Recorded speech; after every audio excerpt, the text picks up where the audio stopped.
Hello guys, magluluto tayo ngayon ng simpleng ulam. Pang mahirap na ulam, pangkasya sa 6 katao. Maglagay tayo ng mantika sa pinainit na kawali. Yan o. Tapos gisa na natin dyan yung bawang, sibuyas, kamatis, and luya. Isabay-sabay nyo na yan para hanggang sa madurog lahat yan. Para Tapos saman mo na yung manok dyan. Breast po ng breast chicken. Mura lang naman po yung manok. Parang isang breast lang po yan, wala pa yan, 1 kilo. Lagyan nyo ng asin, yan, para humalo yung lasa. Tapos takpan nyo para maghalo yung lasa sa manok. Tapos, mikos, ukayin. Tapos ilagay nyo na dyan yung sili. After nyan. Yan, lagay nyo yan yung sili, pampaanghang. Ayan. Tsaka, paminta. Ayan pamintang durog. Lagay nyo na yung paminta dyan. Masarap yan guys. Mura lang yan. Haluin. Tapos lagay na ng bagoong, mga 2 kutsarang bagoong yan. Hinugasan ko yan guys, yung bagoong para hindi siya maalat masyado. Tapos yan. Lagyan nyo rin ng konting suka, hindi naman yan makakaasim.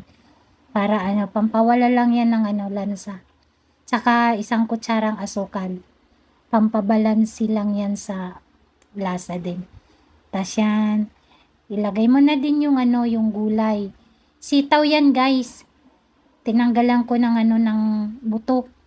Para iwas sa arthritis ko Sabi nila, basta beans.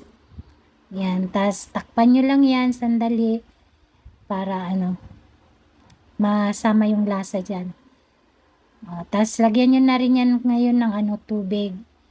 Yung tubig na galing sa termos kasi mainit na guys. Ayun para sandaling luto na lang. Tas isunod nyo na rin dyan yung gata na nabibili lang sa sa grocery yung ginamit ko. Pero kung gusto niyo bumili sa palengke yung fresh pwede naman po. Pero para sa akin tama na yan. Tapos yan, takpan nyo lang hanggang mag-reduce yung tubig. Pero mas masarap po, mas maraming sauce. Masarap po sa kanin.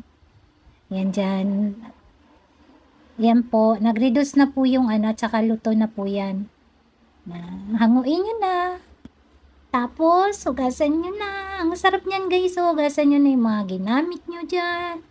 Ligpit na kayo ng mga ginamit nyo. Ayan, tapos maghanda na kayo para kumain ng tanghalian.